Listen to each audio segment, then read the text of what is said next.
Assalamualaikum warahmatullahi wabarakatuh.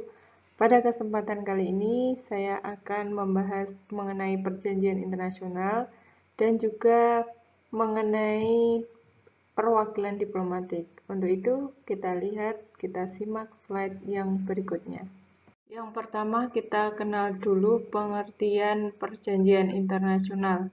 Perjanjian internasional adalah sebagai suatu persetujuan antara subjek-subjek hukum internasional yang menimbulkan kewajiban-kewajiban atau obligation yang mengikat dalam hukum internasional. Persetujuan tersebut dapat dibentuk bilateral maupun multilateral. Jadi ini perjanjian internasional adalah sebagai suatu persetujuan antara siapa? Yaitu antara subjek hukum internasional. Subjek hukum internasional siapa? Yaitu negara-negara yang mengadakan perjanjian internasional tersebut. Nah, kemudian persetujuan ini menimbulkan kewajiban atau obligation yang mengikat dalam hukum internasional. Nah, persetujuan ini bisa dibentuk secara bilateral maupun multilateral. Ya, bilateral antara dua negara, multilateral antara beberapa negara. Kemudian undang-undang kita yaitu di Indonesia, Undang-Undang Nomor 24 Tahun 2000 ini tentang perjanjian internasional. Nah, di sana disebutkan bahwa pengertian perjanjian internasional adalah perjanjian dalam bentuk dan nama tertentu yang dibuat secara tertulis serta menimbulkan hak dan kewajiban. Jadi ini bisa menimbulkan hak dan kewajiban di bidang hukum publik. Ya, jadi ini menurut Undang-Undang Nomor 24 Tahun 2000 tentang Perjanjian Internasional. Oke, ini pengertiannya dari perjanjian internasional. Mari kita lanjutkan. Yang berikut adalah istilah perjanjian internasional. Jadi ada istilah-istilahnya ya, nanti dinamakan apa perjanjian internasional itu. Yang pertama itu istilahnya traktat, kemudian konvensi, protokol, persetujuan, perikatan, proses verbal, piagam, deklarasi, modus vivendi, pertukaran nota, ketentuan penutup, ketentuan umum, charter, fakta, dan kovenan.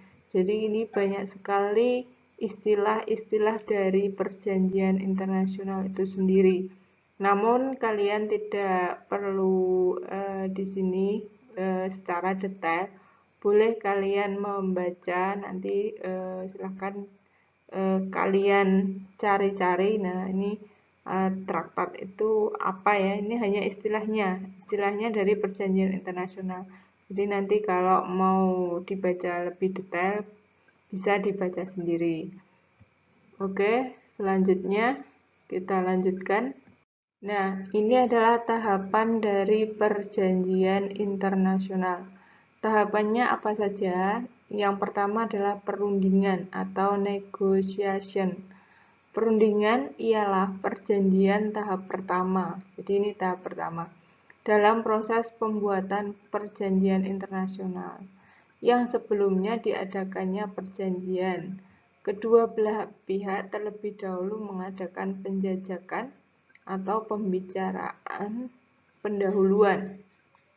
Jadi sebelum perundingan, ini kedua belah pihak itu terlebih dahulu mengadakan penjajakan atau pembicaraan pendahuluan, baru adanya perundingan.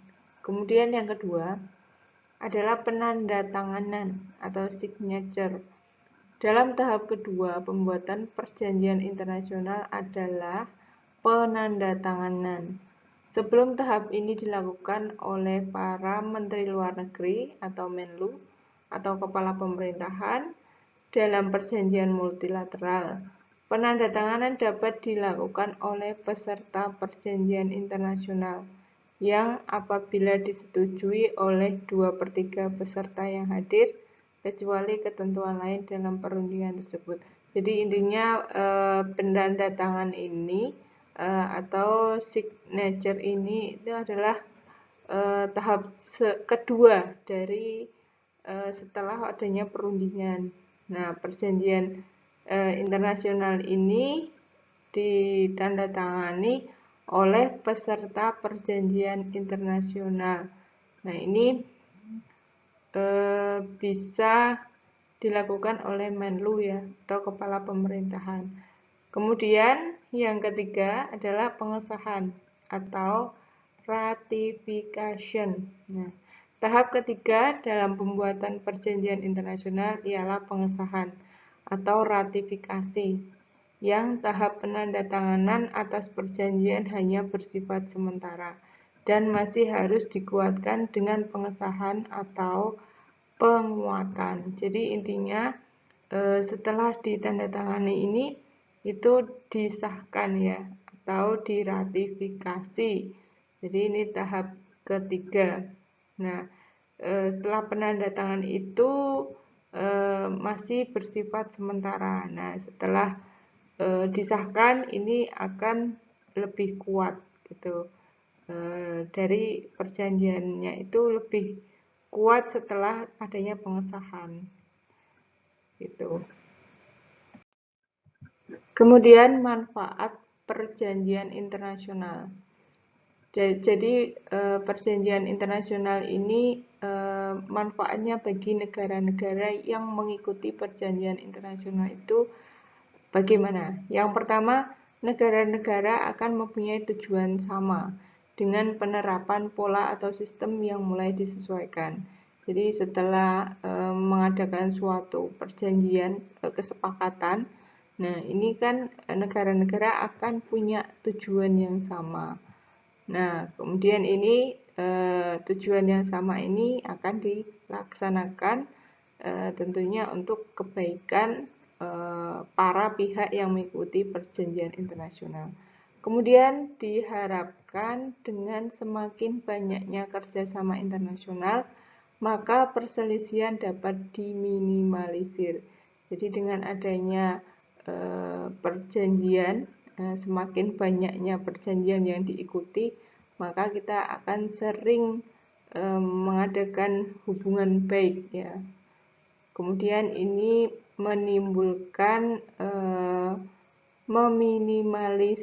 meminimalisasi adanya perselisihan ya, karena seringnya kerjasama internasional dan bisa dituangkan dalam perjanjian internasional. Kemudian penyimpangan yang melanggar kesepakatan antar negara dapat segera dikoreksi dan tindakan lebih lanjut dapat dilakukan secara cepat dan responsif.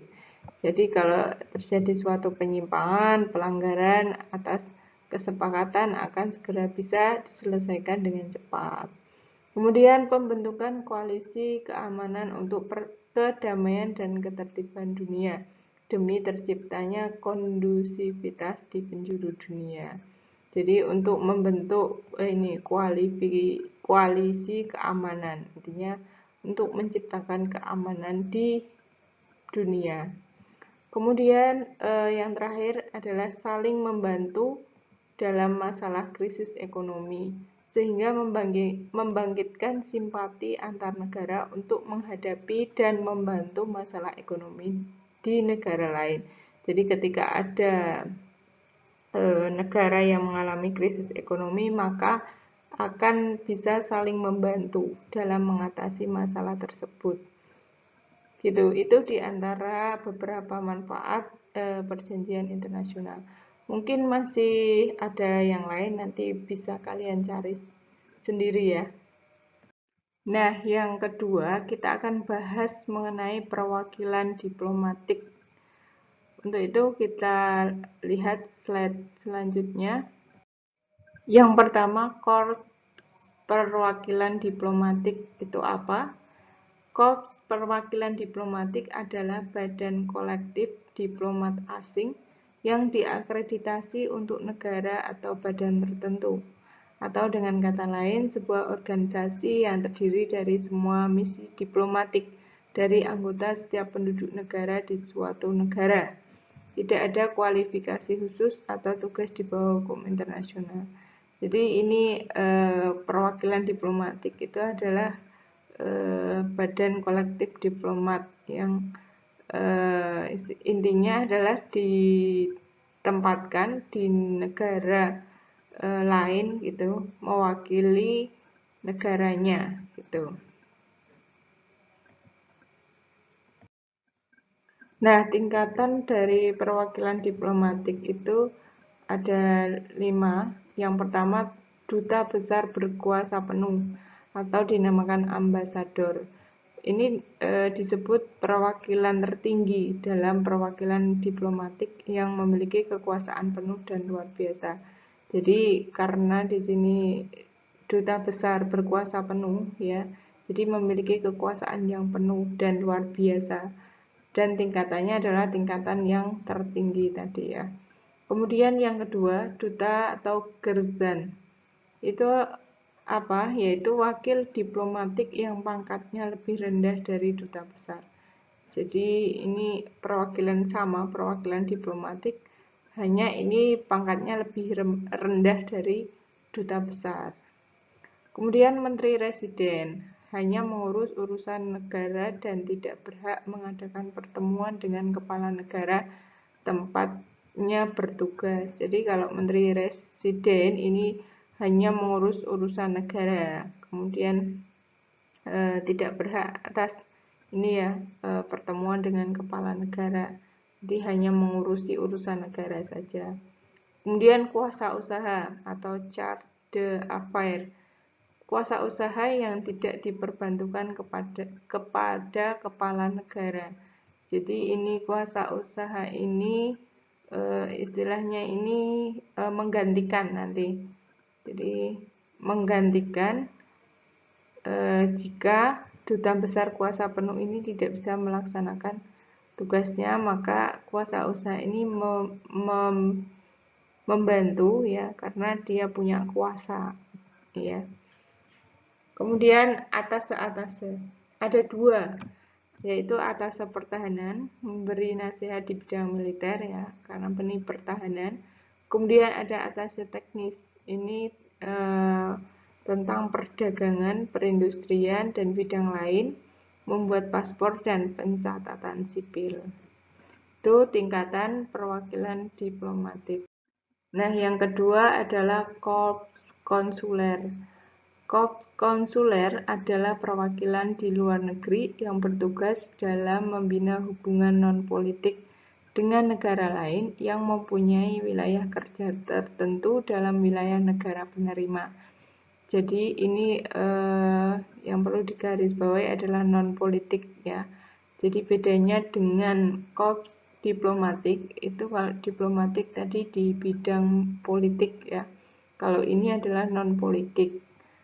Gitu. Kemudian dalam menjalankan tugasnya, korps konsuler mempunyai tingkatan sesuai dengan tugas dan fungsinya. Tingkatan perwakilan konsuler yaitu yang pertama konsul jenderal. Ini membawai beberapa konsul yang ditempatkan di ibu kota negara.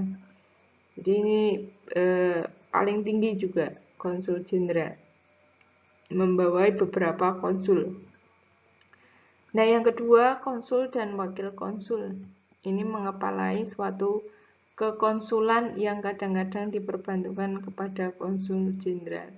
Jadi ini mengepalai suatu kekonsulan. Jadi ada konsul. Nah, ini kepalanya adalah ini konsul atau wakil konsul. Kalau konsul jenderal yang konsul jenderal ini membawai beberapa konsul, jadi anggotanya itu beberapa konsul. Nah, kalau konsul ini kepalanya suatu konsul ya, kekonsulan yang kadang-kadang juga diperbantukan kepada konsul jenderal yang ada di atasnya tadi.